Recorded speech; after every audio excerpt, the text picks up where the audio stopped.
Hello, and welcome to this special edition of the ILEETA Learning Lab. I'm Joe Willis, the Deputy Executive Director for ILEETA, and today I'm here with Michael Cantrell. Now, he's a corrections officer retired. I won't go into a long bio. I'm sure we'll get into a little bit of that as we go. But at the 2026 ILEETA Conference and Expo, he's going to be talking about an important skill set, emotional intelligence. His class is titled Smart, Not Soft, the EQ Shield in Corrections. And so, without any further ado, Michael, let's kind of talk about what that means in the correction space and maybe how it applies to all of law enforcement. Absolutely. I've been doing this for 30 years, retired out of corrections. And when you talk about emotions, everybody goes, whoa. That's a little close to home, isn't it? Especially when, I worked in a lot of penitentiaries, a lot of rough prisons. And, every year they'd send out some psychologist or a psychiatrist to talk to the officers. And of course, we're all sitting on the back row, we got our arms crossed like this. And she's talking about showing more empathy and we need to get in touch with our feelings. And that just doesn't set well coming from, that person or that profession. It doesn't feel like they know what we go through. So a few years ago, another ILEETA member, Miles Cook, I'm sitting through a class of his, and he started talking about emotional intelligence as a superpower. And I went, wow, that makes sense. This is a superpower. And as I worked through that and thought about it, I've been using emotional intelligence. I've been doing, all of us have, been doing what those psychiatrists and psychologists were talking about my whole career. And for example, those of you that work in corrections or even law enforcement, you walk up on a scene, the first thing, and we call it spidey sense, we call it sixth sense, that's your emotional intelligence. That's your years of experience talking to people, seeing emotions, seeing how people react, and using that in your job. So as we get better with EQ, one of the things that we can transition into is using EQ as a shield in corrections. It's something that, emotionally, we don't deal with a lot of stuff. 10% of correctional officers have thought about suicide. That's crazy. It's like 1 in 33 in the general public. In corrections, it's 1 in 10. Nationwide, we have a 39% turnover rate. And if you go talk to the officers, which I do when I go out and teach, I talk to them pretty regularly about, what are you dealing with? What are the challenges? And it is this stress, this overwhelming stress that they can't get rid of through working multiple shifts, through seeing traumatic events and not knowing what to do with those feelings. So that's what I kind of put this class together for. And that's what we're going to be talking about at ILEETA is how to use EQ as a shield, some of the things that we can do. So Go ahead. let's explore real quick if we can. When we talk about emotional intelligence, I'm familiar with Goleman's book and have kind of done a little bit of the background on what emotional intelligence is. Can you kind of walk us through, just in general terms, what is emotional intelligence? Sure. There's usually considered 4 different areas of it. The first one's self-awareness, and this is the biggest one for us, is to be self-aware, and I'll go back into that here in a minute. The other one is self-management. So you're aware of what's going on. Now, are you managing yourself and your emotions and your feelings and stuff? The third one's going to be social awareness. When you walk into that chow hall, when you walk up on that scene, are you aware of what's going on? It's different than situational awareness. Situational awareness is the things we see, the things that are going on, right? Emotional awareness are the feelings that we don't necessarily see outwardly, but we can feel them. We can tell the tension. We talk about that. Yeah. And then the final one depends on, who you talk to. They call it social management. I call it relationship management. And when I talk to correctional officers about that, they go, whoa, relationship. I said, yeah, you have relationships with inmates. You do every day. And so it is relationship management. How do you manage those feelings? So in order to put it into the, an easy way for people to look at, you come in that day, you've got a person in the lockdown unit, they're banging on the door, bam, bam, bam, bam. You go up there. So now you have to think in your mind and you have to feel, did you take a moment that morning to understand where you're at in the day? You know, you got yelled at by the wife, you stepped on the cat's tail, whatever. Are you in here kicking the trash can? Are you part of this problem? Do you go up there and react to those emotions, or are you going to listen and respond accordingly to their emotions? You also have to stop and think, where are they coming from? Why did they wake up this morning, in this mood? Did they get a phone call last night? Grandma's in the hospital. I'm in prison. I can't see her. I can't help her. And now I've slept all night with this stress. Is that where that's coming from? Most of that, and we talk about it, confrontation avoidance, de-escalation, it's all those words, but it's all the same thing. But understanding where we're coming from and where they're coming from narrows this place to where we can sit there and talk, and we can actually have that conversation. It's not enough to walk up and say, I'm de-escalating you, right? You have to understand where my emotions are coming from and where their emotions are coming from. I love how you put that it is that fine balance between recognizing, having the awareness and regulating my own emotions, and then recognizing the emotions in others, interpreting them effectively, and to some extent managing that relationship. And I love how you worded that a little bit differently. Managing that relationship effectively in this moment, giving the most gracious interpretation possible. I understand that you are experiencing an emotion here, and let's kind of unravel that. And I think that we're heading down a great path that applies easily on the job, but these skills are probably transferable to other situations when I go home and that sort of thing. And you've talked a little bit already about overall wellness and mental health, being able to recognize our own emotions, put a label on it, and explore that. How important is this development of this skill set for on-the-job performance, being able to effectively operate in a facility? What would you say? I think for everything from just coming out slightly unscathed, because none of us come out of these jobs unscathed. But if you want to come out and you want to enjoy retirement, which is what you've worked for, this determines how you take care of yourself and whether or not you're going to enjoy your life when you walk out of work that day, when you walk out in retirement. Can you interact with the rest of the world? Because it affects us so deeply. We see trauma, and the statistics, 200 times in a career, we're going to see, high level trauma. Most humans see it once in their life that they're dealing with. Right. On average, 3 traumatic events every 6 months by definition.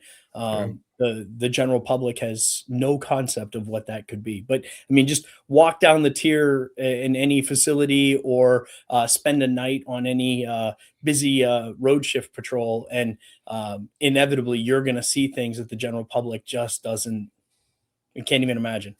Right. And that's some of the stuff that we need to watch out for in ourselves. That self-awareness. Am I irritable? Am I emotionally numb? I'll tell you a story about my career that it kind of checked me when I realized it. I had a suicide on the unit. And one of the worst things about suicides and being on the unit like that, because it was in an open unit, well, the inmates start cleaning it up, right? Immediately. So the guy was passed away. He'd done it in the back room. We tried to revive him, run him out, whatever. So they're trying to clean it out. Now, this day has been busy, and I have spent all day trying to get to a bologna sandwich in my office. That was my lunch. That's all I brought that day. It's 3:00 in the afternoon. These guys are out here. I've got my inmates out here. They're mopping. They're spreading blood all up and down the hall. If you've ever seen anything like that, you know what I'm talking about. And one of my buddies comes off the elevator, and he just stops and looks at me. And I'm like, what? He said, you're standing ankle deep in blood eating a bologna sandwich. What's wrong with you? I was just like, I'm hungry. But what I was emotionally numb.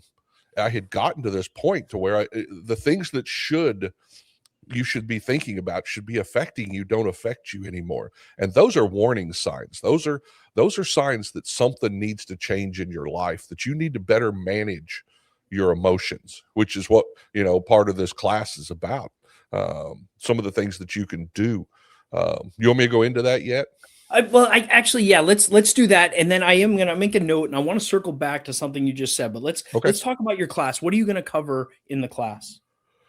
we're gonna learn about what all those areas are, how to identify them, how to identify those signs and those things that are telling you in your body that something's wrong, that you need to learn to manage your emotions, learn to recognize them first.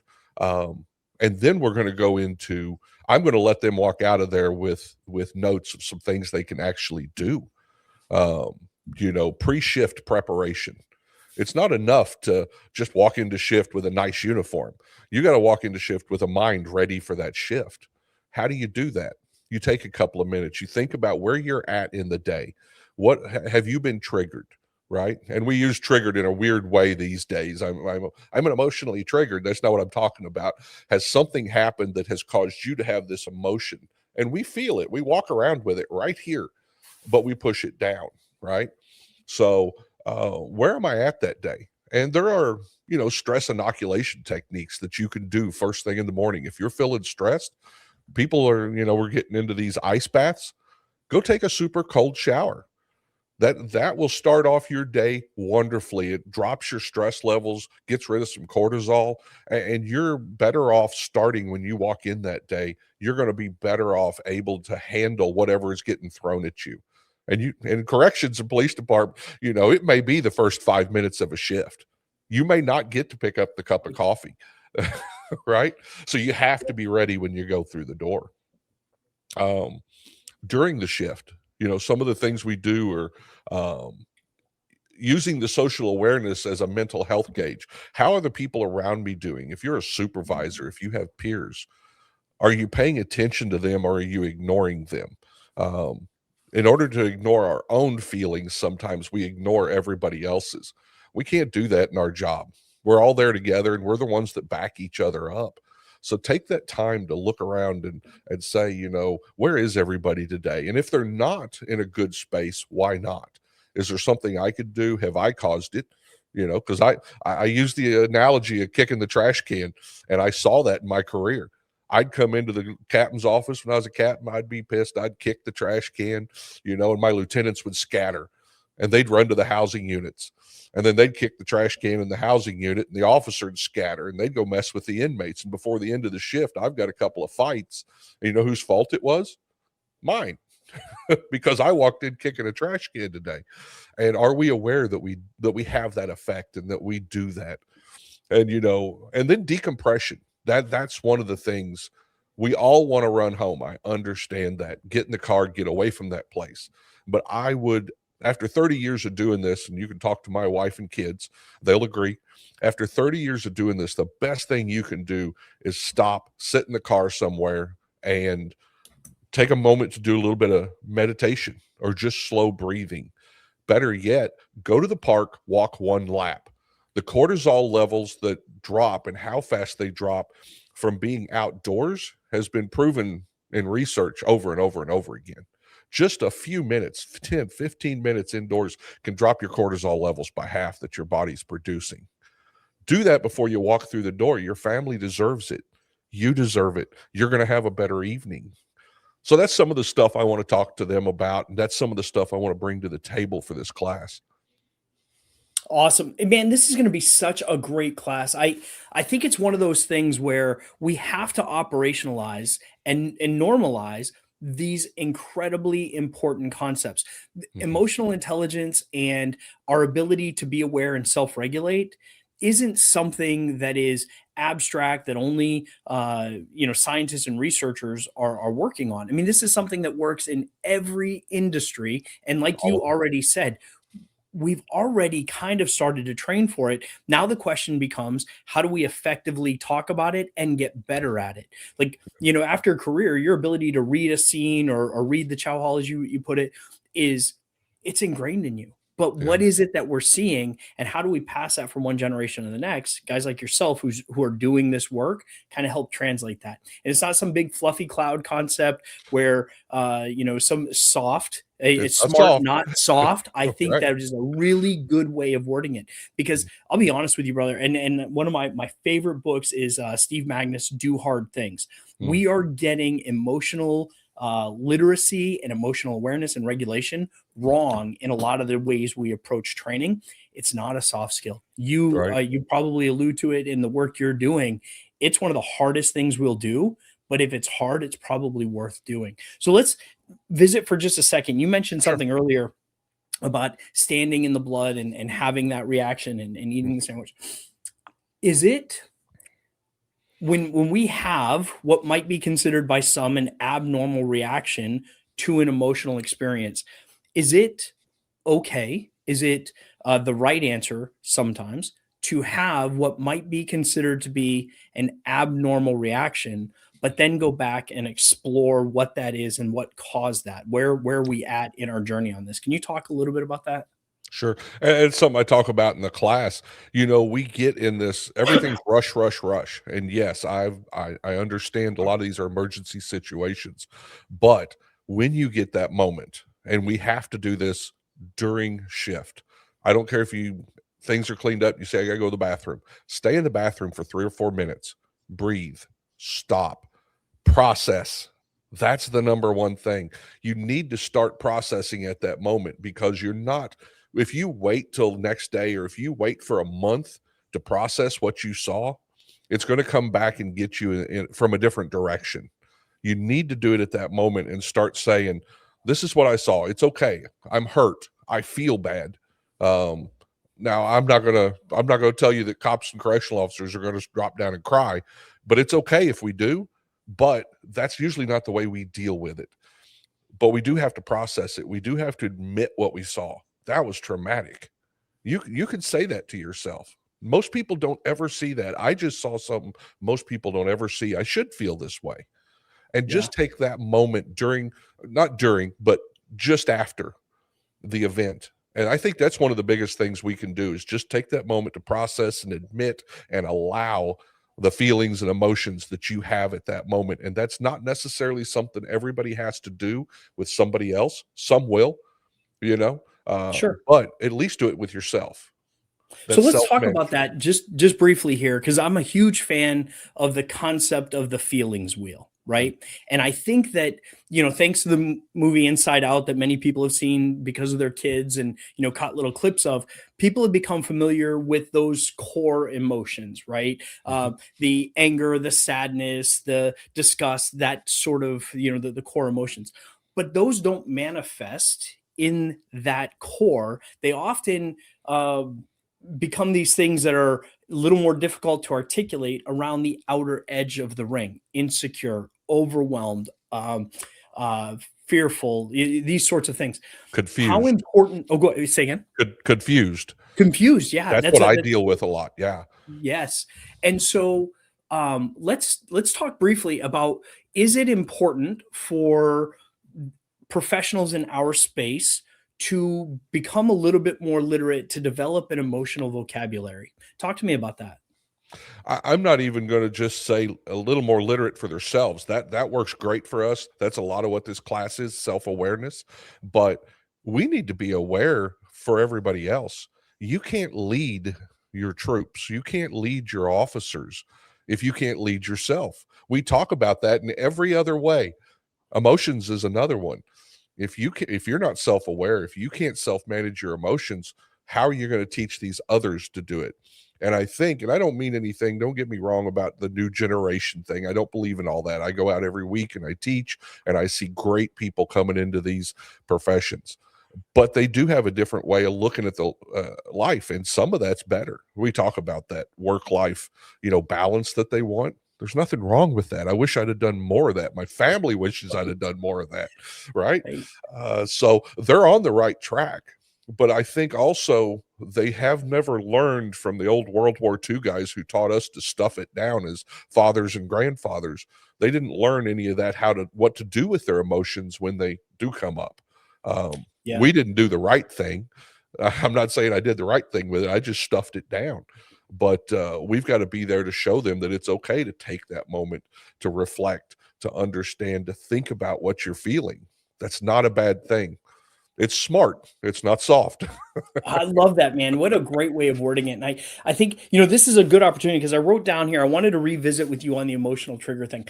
I think this is an interesting time that we're in because our generation, which I think you hit the nail on the head, was largely influenced by traditionalists and boomers, and and the values that were espoused back then, as far as how to, especially among professionals in our space, how to exhibit our emotions. You just don't. Right. Right. There is no space for that. If you needed them, you would have been issued them, that sort of thing.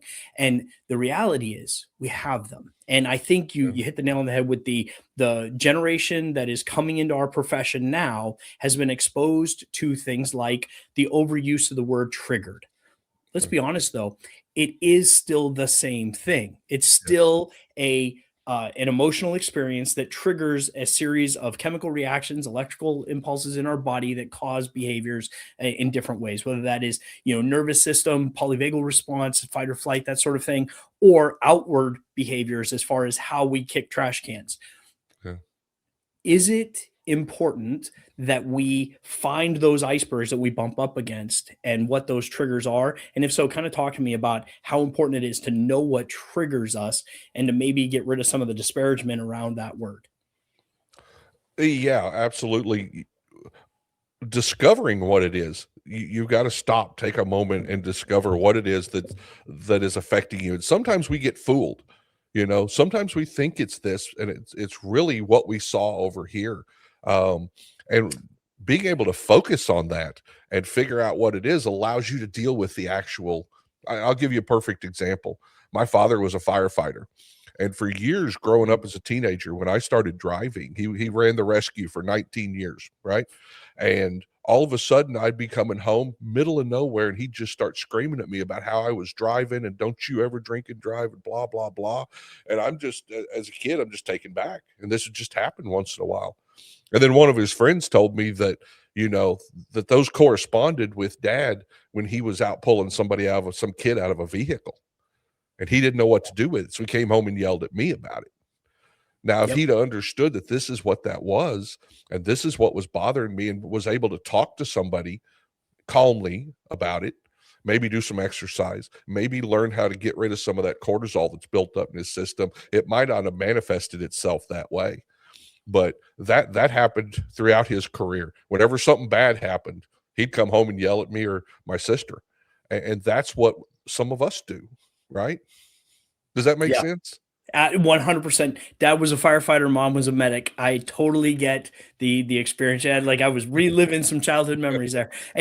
But you hit the nail on the head, brother. I think there's a requirement we have to translate some of the hardcore methodology of dealing with situations and to instill in people smart, not soft, as to what that looks like in emotional awareness and regulation. But I think it's also incumbent upon us, as you were explaining, for our generation, which is largely in that training leader space or direct training, getting out there and actually spending time on the firing line, which you just recently had the luxury of doing with your pepper ball course. In those moments for us to demonstrate what that looks like. So talk to me as a trainer, what are some of the things I could be doing in day-to-day training delivery, day-to-day training design that might influence the culture of my organization and how well people become aware and regulate their emotions? Maybe it's not even an emotional intelligence class. Maybe it's a pepper ball course. Well, yeah.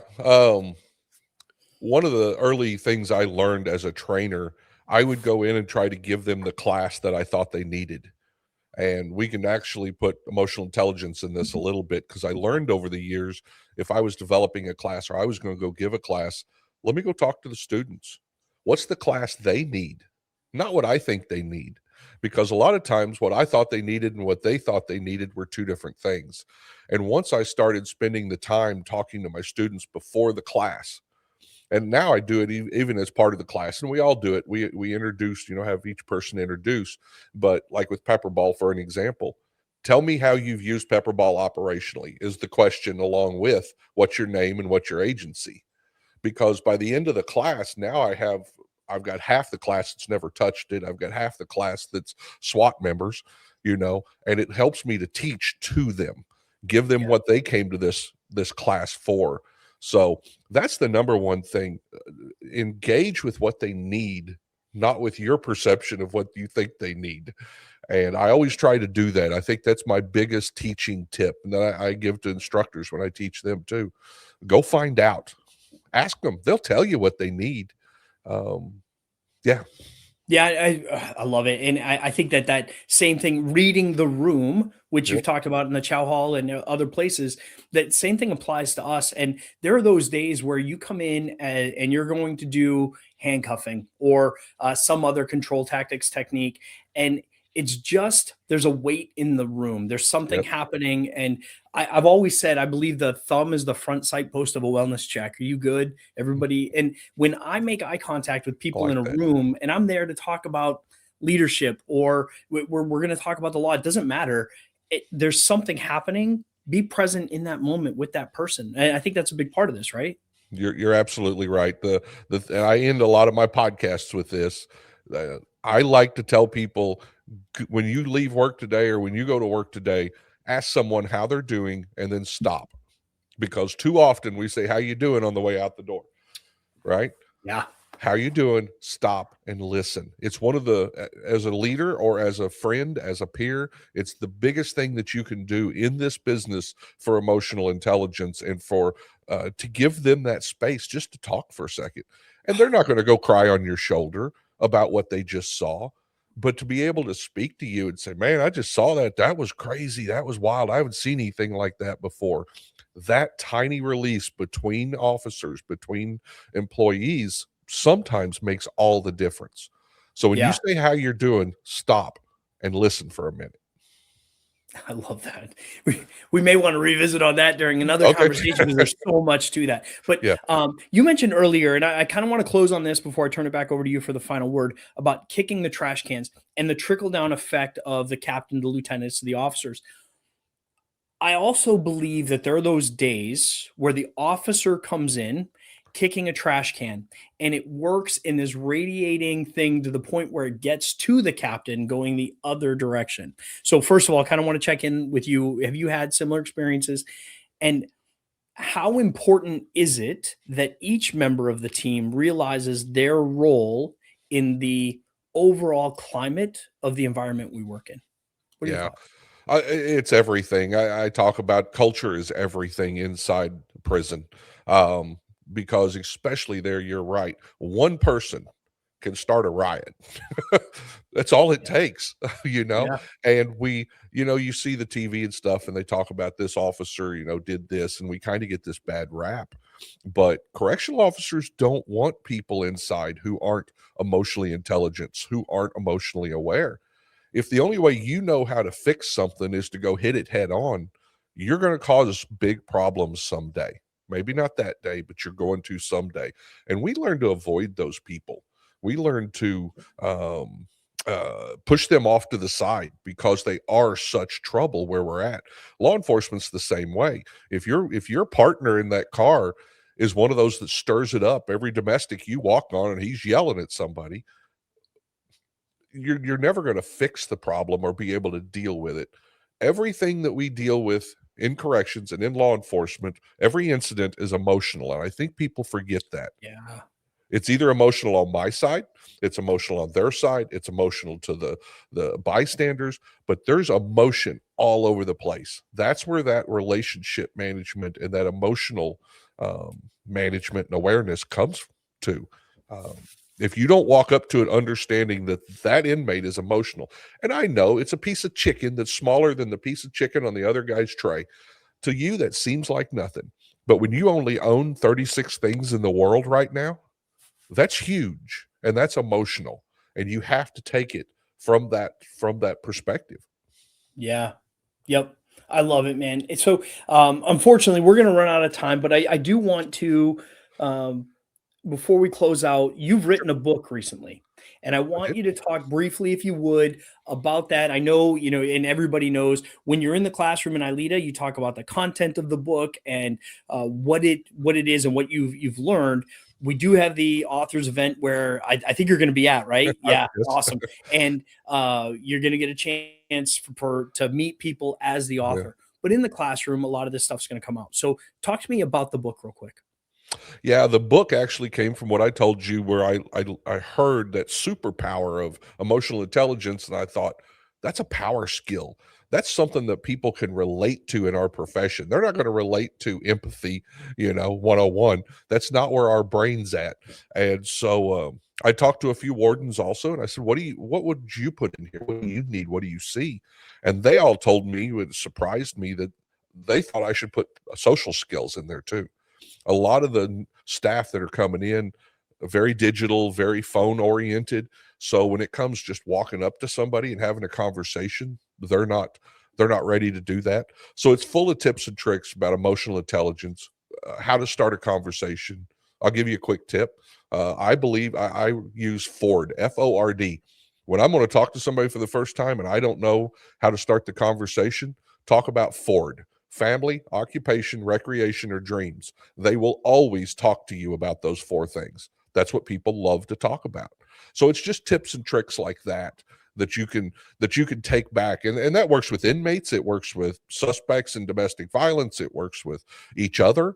And that's why I wrote the book, was to that communication and that understanding that I came across for 30 years. I didn't know I even had it in me. And until Miles actually said blah, blah, blah. And I'm like, wow, I've been doing that. So that's why I wrote the book. And we'll have it there at the author's night. That's such a great thing that you guys do. I enjoyed it sitting with all the other guys.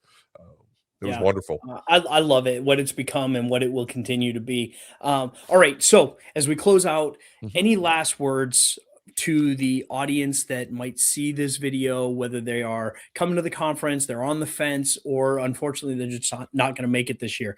Any final words? Yeah, absolutely. I've been a member of ILEETA since 2015, but I had never been to a conference until last year. And I had always enjoyed the journal. I enjoyed what I learned on the website, but you're going to learn more in a week at the conference than you're going to learn any other week throughout the year. And you're going to network with people. I mean, I got to meet people I've been wanting to meet for 15 years. The people in education for law enforcement corrections. And so it was just so exciting. You need to come. You're going to be busy. You're going to have fun. You're going to meet people that you've looked up to for years. I love it. Awesome. Hey, Michael, thank you so much for joining us today for this special edition of the Learning Lab. I'm looking forward to getting you on here for a more in-depth conversation at some point in the Yeah. future. But I definitely am looking forward to seeing you. We're in our 5 weeks out as of today. Can't believe Wow. how fast time's going. I know, Yeah. but we will see you and everybody else in St. Louis in March. Thank you so much. Look forward to it. Awesome. Stick around. I got a couple other quick questions for you. Sure.